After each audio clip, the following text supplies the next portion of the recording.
was about 36 hours ago. A lot of these families are still, in complete shock, trying to make sense of, what happened. Almost doesn't seem real. But we are starting to hear more names, see more faces. In fact, we just got a couple more in. And these are victims. These are lives lost. These are people who had their futures ahead of them. You had 3 people, all same last name, and you see it here.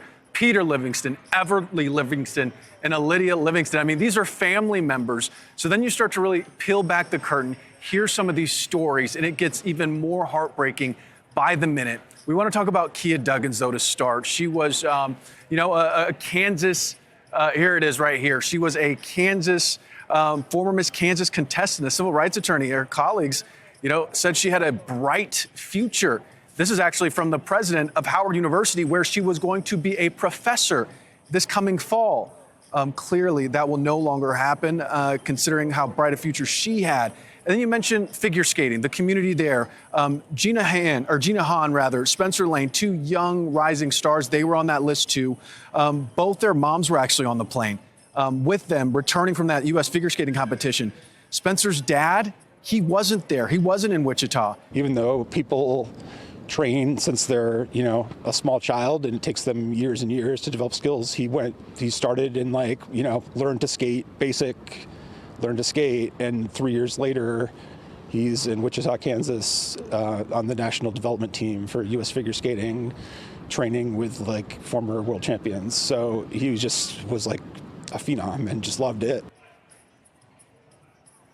And here are a pair of world champions coaching for the historic Boston Skating Club.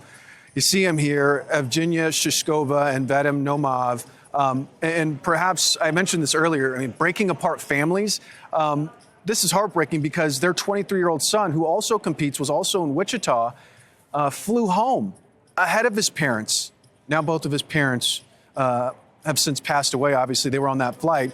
So that young man without his parents, as more time passes, we're hearing more names. Like this student here was also on the flight, Grace Maxwell from D.C., then another woman, Melissa Nicandri from New York. You also mentioned the Charlotte-based flight crew, Ian Epstein. We're hearing from his family. You see him there. They're absolutely crushed. We're also learning more about the first officer on that American Airlines flight, 28-year-old pilot Sam Lilly. He's only been flying for a couple of years now. He loved working at PSA, and he was really successful at it. And then his personal life, it just went really well. The girl he's engaged to was just wonderful, and we all loved her. We were just so glad she was going to join our family. And it's just a tragedy.